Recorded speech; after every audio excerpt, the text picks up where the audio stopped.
Oi gente, eu me chamo Catarina Vale, sejam bem-vindos a mais um vídeo aqui do canal. Bom gente, pro vídeo de hoje eu trouxe uma série nova, que vai ser uma série de vídeos, provavelmente com 5 vídeos, que se chama TOEFL Explicado. Nessa série eu vou, como já diz o nome, eu vou estar explicando pra vocês a prova, cada etapa da prova. E eu vou estar explicando isso na posição de aluna que estudou pro TOEFL, então eu não sou nenhuma professora expert nisso, mas eu vou estar dando as minhas dicas, o que eu aprendi, o que eu estudei e que foi muito eficiente, visto que eu tirei uma nota de 110 de um total de 120, foi uma nota alta. Então eu acho que eu vou ter bastante dicas para dar para vocês e poder ajudar vocês nesse processo. Como o vídeo de hoje é o primeiro vídeo, eu vou dar um geral na prova do TOEFL, na estrutura dele, e vou entrar primeiramente na primeira parte, que é a parte do reading. Então eu vou estar explicando para vocês, questão por questão, e dando umas dicas para realizar essa etapa da prova. Porque normalmente vem o TOEFL como um bicho de 7 cabeças, e eu sinceramente, tendo feito a prova 2 vezes, inclusive tem vlog aqui no canal, eu não achei que é esse bicho que o povo pinta por aí. Eu acho que se você souber a estrutura direitinho, souber as peculiaridades do TOEFL, você consegue fazer. Então, gente, interrompendo o vídeo aqui rapidinho, só para avisar que no final desse vídeo eu vou estar disponibilizando para vocês arquivos do livro do TOEFL com o CD tudo completinho para vocês poderem estar estudando. Então fica até o final, e é isso. E se gostaram dessas pulseiras que eu tô usando, @pulseirasdacate. Então é isso, vamos sem enrolar mais, vamos começar. Vamos entender o que é o TOEFL. O TOEFL é uma das provas mais respeitadas e conhecidas mundialmente de proficiência em inglês. Ela vai classificar o seu inglês desde o básico até o intermediário, isso de acordo com 4 critérios, digamos assim: o seu reading, o seu listening, o seu speaking e o seu writing. Então ele vai classificar cada um desses pilares, do básico ao intermediário, para dar uma nota geral. Como e onde realizar a prova do TOEFL? É uma prova que você marca através do site da ATS. Então você entra lá no site da ATS, você faz um cadastro, vai lá em TOEFL e você compra uma prova. A prova custa $215, quem dera fosse R$215, né? $215, aqui tá o valor dela em real no dia de hoje que eu tô gravando o vídeo. E aí você agenda a sua prova para a data que você quiser e tiver disponível, e escolhe também o centro de teste que estiver mais próximo do local onde você mora. Também vale lembrar, gente, que com esse período agora de pandemia, eles lançaram a versão Home Edition, que você pode fazer da sua casa, obviamente seguindo uma lista imensa de regras, de coisinhas que precisa.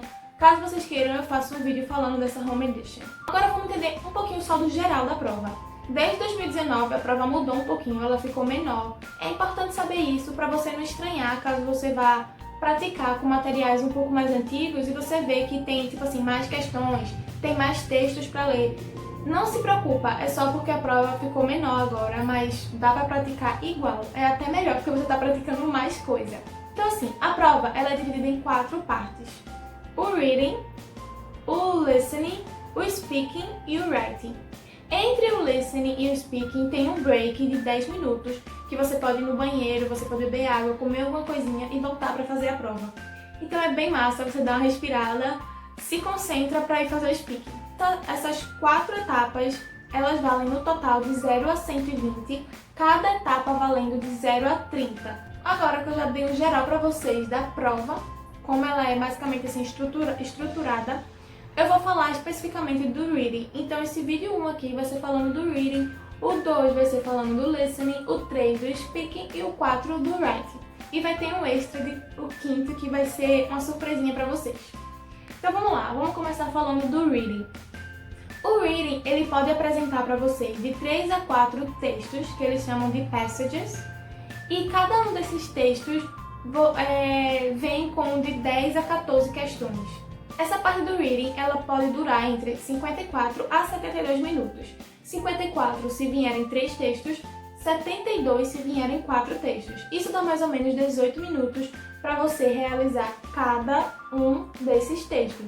Então, para o texto número 1, você tem que ficar de olho no relógio e gastar apenas 18 minutos. O 2 é a mesma coisa, o 3 é a mesma coisa e o 4 é a mesma coisa. Bom, agora, esses textos, eles são sobre o quê? Esses textos, eles têm um teor acadêmico, universitário, sabe, gente? Porque como o TOEFL é uma prova que está te preparando, digamos assim, para entrar numa faculdade, então ela é toda voltada para o mundo acadêmico. Então os textos vão ter temas que vão variar desde, sei lá, psicologia, até biologia, direito, geografia, astronomia, o que você puder imaginar, entendeu? Então assim, vão ser com temas bem variados e com um linguajar mais acadêmico mesmo, que é justamente isso que o TOEFL pede que você entregue a eles, que você consiga entender textos acadêmicos lá. É importante a gente conhecer todos os tipos de questões, é isso que eu acho muito importante. Não adianta você ser um expert em vocabulário, um expert em gramática, se você não conhecer as questões do TOEFL para conseguir fazer elas, sabe? Eu acho que isso é a parte mais importante, é conhecer realmente como o TOEFL funciona, a estrutura dele. E é importante, gente, conhecer os tipos de questões que tem. Eu vou classificar em dois tipos, as de múltipla escolha e as outras, que a gente vai falar lá no finalzinho. Vamos lá falar das de múltipla escolha. Todas as questões de múltipla escolha valem apenas um ponto e elas se dividem em vários tipos. E vamos falar de um por um deles. O primeiro tipo de questão é a questão positiva. Eu tô aqui com o computador para ficar mais fácil de ler para vocês alguns exemplos. A questão positiva, gente, ela vai estar te pedindo para localizar e identificar uma determinada informação no texto. É bem simples e a gente já está acostumado com esse tipo de questão, até nas nossas provas, como provas de Enem, sabe? Um exemplo. According to the information in the paragraph 3, where did or why did... Então, tipo assim, ele vai te perguntar, de acordo com essa informação, onde é mencionado isso, ou então por que isso acontece. Aí vai ter as opções e você vai marcar a opção verdadeira. Tem a questão negativa, que é justamente o contrário da questão positiva. Ela vai te pedir para dizer qual das alternativas não é verdade de acordo com o texto. Por exemplo, according to the information in the paragraph 5, which of the following is not true, or which of the following is not correct. E aí você marca. Tem a questão de vocabulário, que ela vai te dar uma palavra e vai te perguntar o significado dessa palavra de acordo com o contexto. E é importante você lembrar disso, é de acordo com o contexto. Às vezes tem a palavra que você conhece e você já vai de cara marcar o significado dela, a tradução literal. Mas às vezes, gente, é uma palavra em inglês, de acordo com o contexto, ela muda o significado. Não é aquela tradução literal. De acordo com a forma como ela está inserida ali naquela frase no texto, ela pode mudar de sentido. Então é importante você ler o texto, ler essa parte onde a frase está, o período onde a frase está, para ter certeza de que é aquilo e não marca assim logo de cara. A próxima questão é uma questão de conclusão. Ela vai te pedir para você chegar a conclusões de acordo com informações do texto. Um exemplo. From the information in the paragraph 5, it can be inferred that... Essa questão, ela vai, como eu disse, ela vai te pedir para chegar a uma conclusão. Então não vai ser algo que está escancarado ali no texto. É algo que está subentendido entre as linhas, sabe? Então essa questão eu acho bem chatinha de fazer, porque você tem que ler com cuidado o pedacinho onde vai estar essa informação para entender o que ficou subentendido. Não é uma informação que vai estar assim na cara, sabe?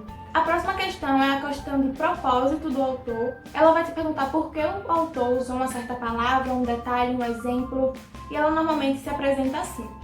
Why does the author mention, the blueberries in the paragraph 7? Então, por que o autor menciona blueberries no tal parágrafo? Aí as opções vão ser, porque ele está dando um exemplo de, frutas da estação, porque serve para ilustrar tal coisa. Então você vai ter que ler o que o autor usou e explicar por que ele usou aquilo, justamente o propósito dele. Aí tem também a questão sobre o método do autor. Ela vai te pedir para descrever como o autor explica tal coisa. Vamos supor, tem um texto sobre geografia, a formação das rochas. E aí o autor explicou a formação das rochas dando exemplos, não literalmente explicando, mas através de exemplos. E é isso que essa questão vai estar te perguntando. E aí vai ter lá as alternativas. Ele explica através de exemplos, ele explica através de tal coisa, enfim. Vamos dar um exemplo, né? How does the author explain the concept of the formation of rocks in the paragraph 7? Justamente o exemplo que eu dei. Vai ter a questão sobre a atitude do autor. Ela vai te perguntar como o autor se sente em relação a uma ideia, a uma pessoa, a um conceito. Um exemplo. What is the author's opinion about? É basicamente isso, gente. Ele vai perguntar como ele se sente, se ele concorda, se ele discorda, se ele se sente incomodado, se ele acha que é errado. Aí vai ter as opções e de acordo com o texto você consegue responder. Vai ter uma questão de referência, pergunta qual palavra, pronome ou substantivo se refere. Tipo assim, The word them in the passage refers to. Aí você vai dizer, them está se referindo a qual palavra do texto? Está se referindo a flores, está se referindo às rochas, está se referindo ao livro que o autor leu. Então vai ter as opções. A última questão é a questão de simplificação. Ela te pergunta qual opção melhor resume uma informação. Então ela vai te dar uma informação, uma sentença, vai estar sublinhada, e ela vai te perguntar qual das alternativas abaixo melhor resume toda a informação essencial daquele textinho maior. Vamos supor, which of the following sentences best expresses the essential information in the sentence below? Vai ter a frase, e aí um parágrafozinho pequeno, e vai ter as opções resumidas. Então você vai ter que escolher aquela que tem a informação essencial. As opções incorretas nem sempre são erradas. Normalmente elas são certas, estão de acordo com o que estava no texto original, porém ela está usando informações que não são essenciais, que não são tão necessárias, ou então ela apenas mudou uma ordenzinha que inverteu o sentido. Então assim, é bem tricky essa questão, porque tem que realmente dar uma prestada de atenção. Das de múltipla escolha são essas, todas valendo um ponto, expliquei uma por uma, mais ou menos assim, né, só para clarear a mente de você. Agora vamos falar das outras, que a primeira é a questão de adição. Normalmente ela é a questão antepenúltima do texto. Então tem a última, a penúltima e ela é aquela antepenúltima. E aí, gente, tipo assim, como o nome já diz, é de adição de sentença, né? Ela vai te dar umas frases e vai aparecer um parágrafo do texto com 4 quadrados pretos. E ela vai te pedir para você encaixar essa frase em algum desses quadrados. Então você vai lá clicar no quadradinho que você acha que essa frase melhor se encaixa. E é isso, essa parte. Então, eu achava bem chatinho. Não chatinho, mas às vezes você fica muito na dúvida, porque você, não, encaixa aqui, mas também encaixa aqui. Então é prestar atenção se tem alguma reference word, se tem algum that, algum they, algum pronome que se refira a algo que foi dito ali, sabe?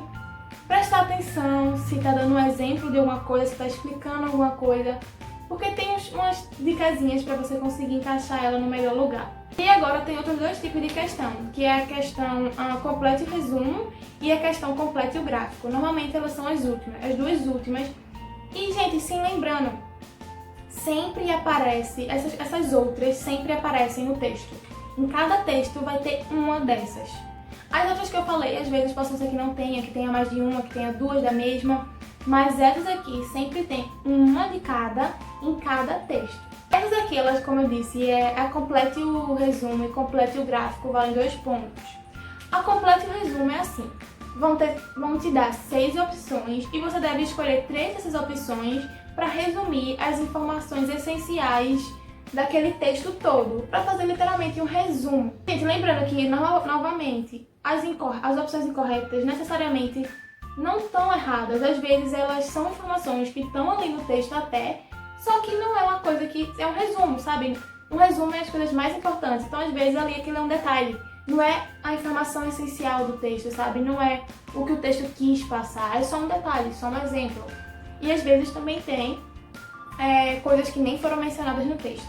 A de completar o gráfico, vão te dar um número de opções e vão normalmente pedir para você dividir ele em 2 gráficozinhos, ou então 3, depende muito.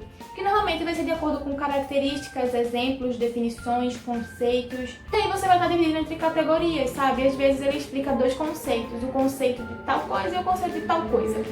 E aí ele vai te dar exemplos e você tem que classificar. Esse exemplo aqui é de tal conceito, esse é de tal, esse é de tal. Então, gente, sobre as questões do reading foi isso. São essas as questões do reading. Eu falei de todas pra vocês.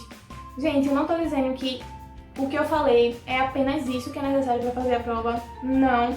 O que eu falei, essa explicaçãozinha que eu dei, é uma introdução pra você sentar na sua mesinha e ir lá pesquisar mais, fazer questão, sabe? Mas você já tem um norte, é só pra nortear. Então, gente, esse foi o primeiro vídeo aqui do TOEFL Explicado. Eu espero que tenha dado um norte a vocês e ajudado um pouco a entender melhor como funciona, né, a estrutura dessa prova, pelo menos da parte do reading.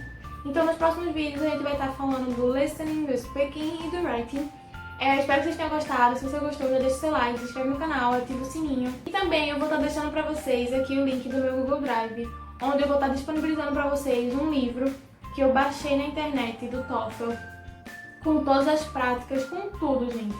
Então é só clicar nesse link aqui do meu Google Drive que vai ter o arquivo para vocês baixarem, para vocês poderem praticar e definitivamente estudar sobre a prova, porque esse vídeo aqui realmente só serve para pincelar um pouquinho sobre as questões. Um beijo e até o próximo vídeo!